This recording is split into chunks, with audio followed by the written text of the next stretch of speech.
लोकसभा निवडणुकांच्या तोंडावर मुख्यमंत्री देवेंद्र फडणवीस यांनी मातोश्रीवर शिवसेना पक्षप्रमुख उद्धव ठाकरे यांची भेट घेतली। दोनही नेत्यांमध्ये जवळपास 2 तास बैठक झाली। जागा वाटपांवर दोन्ही नेत्यांची चर्चा झाल्याची माहिती सूत्रांकडून समजली। काँग्रेसचे ज्येष्ठ नेते व विधानसभेतील विरोधी पक्षनेते राधाकृष्ण विखे पाटील यांचे चिरंजीव सुजय विखे पाटील यांनी भाजपमध्ये प्रवेश केला। विरोधी पक्षनेत्यांच्या घरातूनच झालेलं हे बंड काँग्रेससाठी मात्र मोठा धक्का आहे।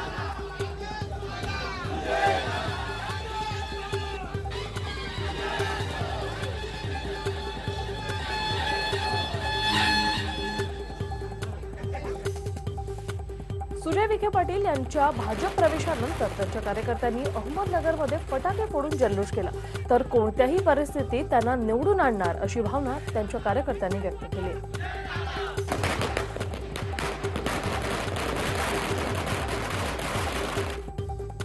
भाजप प्रवेश हा माझा वैयक्तिक निर्णय आहे। नगरमधील दोनही खासदार भाजपचे असतील अशी ग्वाही देतो, असं देखील सुजय यावेळी बोलताना म्हणाले। यावेळी त्यांनी नरेंद्र मोदींचे आणि फडणवीस यांचे आभार मानले। दुसऱ्यांच्या घरातला हट्ट मी कसा पुरवणार? शरद पवारांची सुजय विखे यांच्या भाजप प्रवेशावर त्यांनी ही प्रतिक्रिया दिली। सुजयच्या क्षमतेवरही पवारांनी प्रश्नचिन्ह उपस्थित केले। सुजय विखे पाटील भाजपमध्ये गेल्याने फारसा फरक पडणार नाही। नगरची जागा एनसीपीची होती आणि अशीच राहणार असा घणाघात छगन भुजबळ यांनी केला। सुजय विखे पाटील यांच्या भाजप प्रवेशाने काँग्रेसला काही फरक पडत नसल्याचं प्रदेशाध्यक्ष अशोक चव्हाण म्हणाले। मात्र सुजय यांच्या भाजप प्रवेश ही दुर्दैवी बाब असल्याचं देखील त्यांनी म्हटलेलं आहे। मी पक्षासोबत असून पक्ष सांगेल ती कामगिरी करेन, असं स्पष्टीकरण आता राधाकृष्ण विखे पाटील यांनी दिलंय। राजीनामा द्यायचा की नाही हेही पक्षानेच सांगावं, असं देखील त्यांनी म्हटलंय। राधाकृष्ण विखे पाटलांनी शिवसेनेत यावं अशी ऑफर सुजय विखेंच्या भाजप प्रवेशानंतर संजय राऊत यांनी राधाकृष्ण विखे पाटील यांना दिली होती। महाराष्ट्रात मुलं पळवणारी टोळी सक्रिय झाली आहे। पालकांनी, विशेषतः काँग्रेस राष्ट्रवादीच्या पालकांनी आपल्या मुलांची काळजी घ्यावी, असं ट्विट करत राष्ट्रवादीचे नेते जितेंद्र आव्हाड यांनी सुजय विखे पाटील यांच्या भाजपा प्रवेशावर निशाणा साधलेला आहे। काँग्रेसचे रणजित सिंग मोहिते पाटील भाजपच्या वाटेवर असल्याची शक्यता आता वर्तवली जाते। रणजित सिंग मोहिते पाटील गिरीश महाजन यांच्या भेटीला गेले होते। पुण्यात स्वाभिमानीच्या प्रमुख पदाधिकाऱ्यांची बैठक झाली असून शेवटचा प्रस्ताव म्हणून 3 जागा द्याव्या अशा मागणी बैठकीत करण्यात आलेल्या आहेत। यासाठीच आघाडीला 2 दिवसाचं अल्टिमेटम देण्यात आलेलं आहे। शरद पवारांनी एखाद्या वंचित घटकासाठी नव्हे तर नातूसाठी निवडणुकीच्या रिंगणातून माघार घेतली, असा आरोप वंचित बहुजन आघाडीचे नेते अण्णाराव पाटील यांनी केलाय। पुण्यात आयोजित पत्रकार परिषदेत ते बोलत होते। बहुजन वंचित आघाडीने काँग्रेसशी संभाव्य आघाडी तोडल्याची घोषणा प्रकाश आंबेडकरांनी अकोल्यात केली। काँग्रेस बरोबरचे सर्व प्रस्ताव संपले, आता चर्चा नाही, असं प्रकाश आंबेडकर यांनी सांगितलंय। दानवे आणि खोतकरांनी एकमेकांवर भ्रष्टाचाराचे आरोप केले, त्यामुळे जोपर्यंत त्यांचे आरोप सिद्ध होत नाही तोपर्यंत त्यांच्यावर निवडणूक लढवण्यास बंदी घाला, अशी लेखी तक्रार संभाजी ब्रिगेडने केली आहे। कोल्हापुरात कार्यकर्त्यांच्या मार्गदर्शनाचा मेळावा आयोजित करण्यात आला होता आणि यावेळी सेनेत 2 गट असलेल्या राजेश क्षीरसागर आणि संजय पवार यांची नाराजी अगदी उघडपणे दिसून आली। युती झाली तरी कार्यकर्त्यांची मनं जुळलेली नसल्याचं पुन्हा एकदा समोर आलं। काँग्रेसचे सरचिटणीस पदाचा कार्यभार सांभाळल्यानंतर पहिल्याच जाहीर सभेत प्रियंका गांधी यांनी आपलं चुणूक दाखवली। सार्वत्रिक निवडणुका या स्वातंत्र्याच्या लढाईपेक्षा कमी नाही, असं मत यावेळी प्रियंका गांधी यांनी व्यक्त केलंय। निवडणुकीत बिनकामाच्या मुद्द्यांवर लोकांना सतर्क राहण्याचं आवाहन काँग्रेसच्या महासचिव प्रियंका गांधी यांनी मतदारांना केलं। गुजरातच्या गांधीनगरमध्ये झालेल्या सभेत त्यांनी मोदी सरकारवर देखील सडकून टीका केली।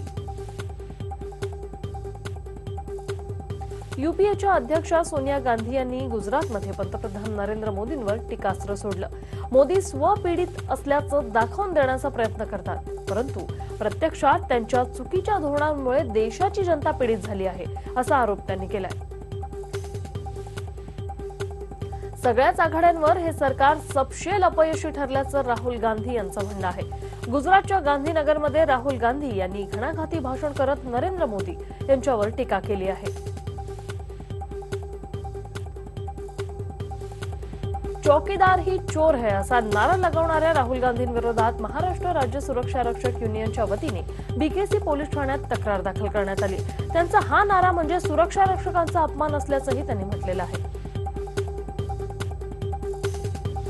नरेंद्र मोदी पुन्हा पंतप्रधान होतील असं वाटत नाही असं मत राष्ट्रवादीचे सर्वेसर्वा शरद पवार यांनी व्यक्त केलंय. भाजपा हा पक्ष लोकसभा निवडणुकांमध्ये मोठा पक्ष ठरेल, मात्र भाजपला सत्ता मिळवण्यासाठी इतर पक्षांची मदत घ्यावी लागेल असं देखील शरद पवार म्हटले आहेत.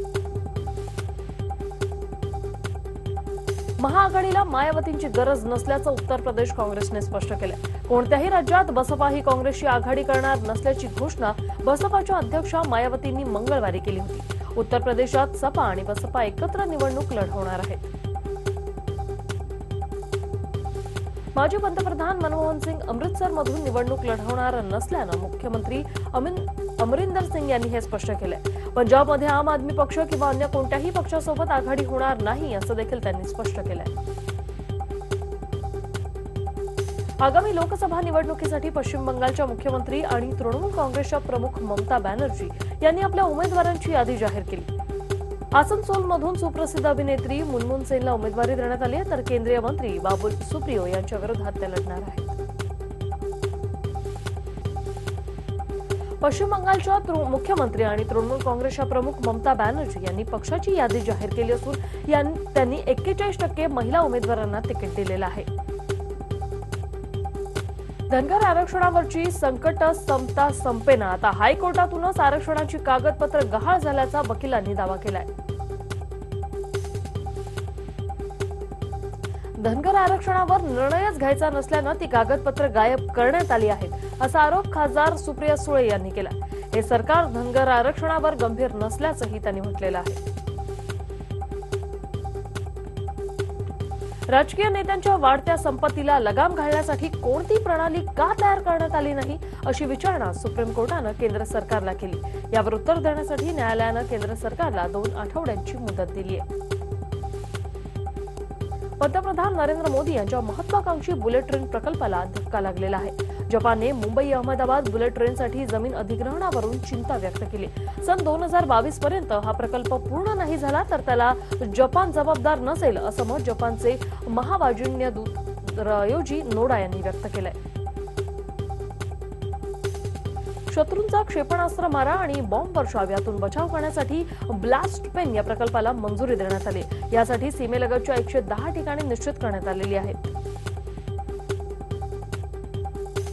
राष्ट्रीय विद्रोह दिनाच्या 60व्या वर्धापन दिनी तिबेटियन नागरिकांनी चाणक्यपुरीत मोर्चा काढला. चीनी दूतावासावर चाल करून जाणाऱ्या 200 ते 300 तिबेट विद्यार्थ्यांना पोलिसांनी ताब्यात घेतलंय. गुजरातच्या कच्छ जिल्ह्यात उत्खनन करताना पुरावेत्तशास्त्रज्ञांना 5000 वर्ष जुने कब्रस्तान सापडलेलं आहे. हे कब्रस्तान हडप्पा काळातील असावे असा संशोधकांचा कयास आहे. 2 दिवसापूर्वी मुंबईत झालेल्या अनिल शेलारच्या खुनाचा अखेर तपास लागला.